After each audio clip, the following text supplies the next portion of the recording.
Season of Discovery Phase 3 is here, and I'm going to show you everything you need to know to succeed as a rogue tank.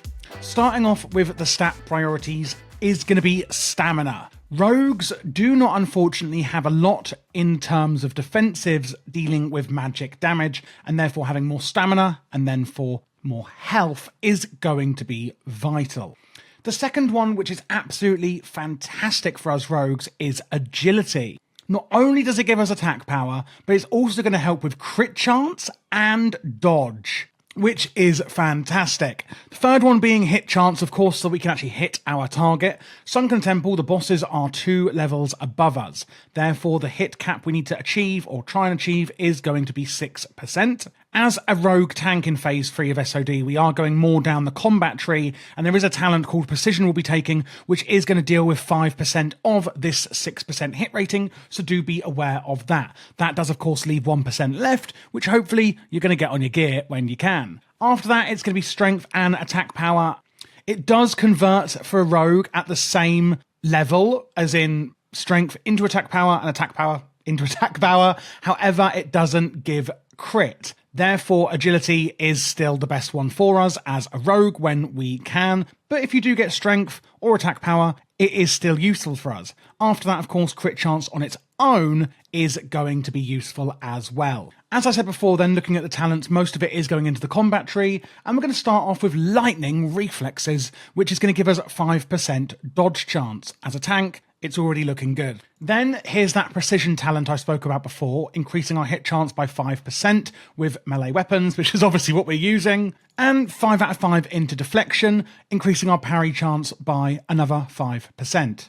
We can then put 3 out of 3 into improved backstab. We're not going to be using backstab, but there is a reason for it. Stick with me here. This is going to increase the crit chance of it by 30%. And then down here we can put 1 into repose. Is that how you say repose? Is that the word? I'm not sure. Let me know in the comments. I'm not going to say I have my dictionary out for you all. We haven't got time. 6-second cooldown, a strike that becomes active after parrying an opponent's attack. This attack deals 150% weapon damage and disarms the target. You do want to use this whenever you can, if you can disarm them, that is. And of course, we have just added 5% parry chance in the talent above. We're then going to go on down into dual wield specialization. You guessed it, we're going to be dual wielding. This is going to increase the damage done by your offhand weapon by 50%, which of course we love. Then we're going to put 1 into Blade Flurry. It's a 2-minute cooldown, increasing our attack speed by 20%, and it's going to attack an additional target as well, meaning that when we're picking up trash packs and things like that, this is going to be quite useful for us as a tank in Phase 3. At this point, we're actually going to leave the combat tree and go over to subtlety and put 5 out of 5 into opportunity, increasing the damage when dealt striking from behind for our backstab, garret, and ambush. Remember, we've also put crit chance into our backstab. Now we're putting damage from behind increases into it. We're then going to go into assassination and increase our crit chance by 5% with malice.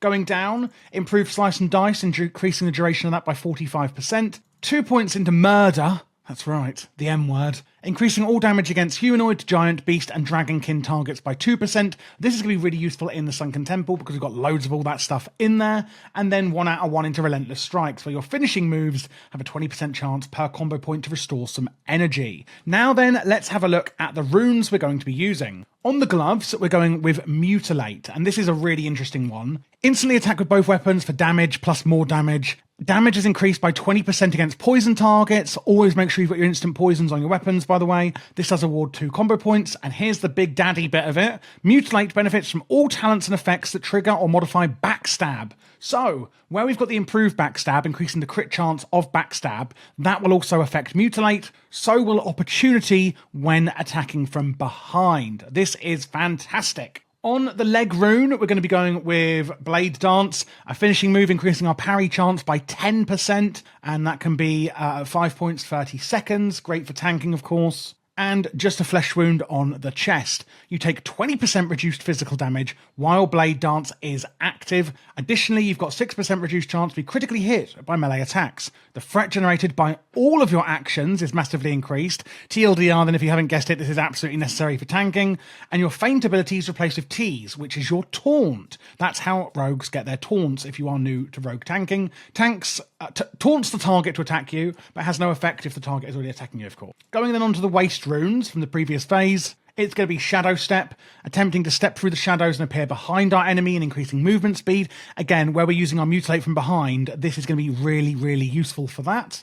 On the feet, we're going to be rolling with the punches each time you dodge or parry, gaining 6% increased health, stacking up to 5 times. Of course, you've just seen in the talents, we're trying to increase our parry chances, and we're also trying to increase our dodge there, so this is fantastic. And the new juicy Phase 3 runes, here we go, is going to be Honour Among Thieves on the head. When any player in your party critically hits a spell or ability, you are going to gain a combo point on your current target, which I love. This means we're going to stand here and do nothing pretty much, and we're going to get all the combo points we could possibly need. This effect cannot occur more than once every second. And then on the wrist rune then, it's going to be a big, nasty, unfair advantage we've got. Whenever you dodge an attack, you gain an unfair advantage, striking back for 100% of your main hand weapon's damage. Again, with our dodge chance, which we're trying to increase, this is fantastic. So I think it's all quite straightforward for rogue tanking. I really like where they're going with it, but how does it all come together? Of course, make sure you get your instant poisons on your weapons, because we're going to be doing more damage because of those. Mutilate is obviously going to be our main combo point generator, and use it from behind whenever you can, including using Shadow Step.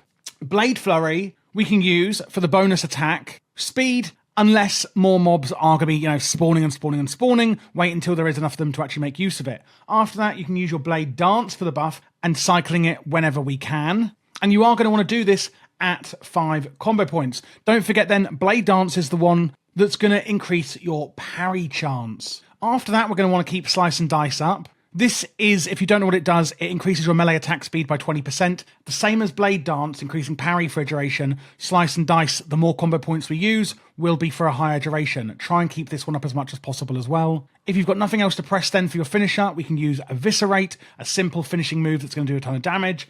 And then whenever we do parry and therefore can use Repose, then we are going to be using that, especially if we can disarm a mob. And after that, of course, don't forget you've got your T's for taunting. And that is pretty much it. That's how you're going to play Combat Rogue Tank in Phase 3 of SoD. If you have any more questions or you're not sure on anything, do leave a comment below, or you can join our Discord. There's loads of other players who are happy to answer questions. We've got a really great active community going in there. And you can also join my Patreon, where you are going to get loads of behind-the-scene content, WoW spreadsheets, my LVUI details, and Voodoo imports. If you like those profiles, I can help you set those up. There's also a VIP channel in Discord for Patreons as well, where I am very active in answering questions, etc. when I can. If you are looking for other guides, whether it's SoD or retail or for upcoming Cataclysm soon, check out my channel, because you can see this current guide shelf here, which I always keep updated, and I sling out all of the old guides once the new phase comes out, so you can always be sure the guides you're looking at in this shelf are current. I have done every single spec for Season of Discovery, and they are all in there waiting for you to be discovered. Thanks for watching, guys, and have fun in Phase 3.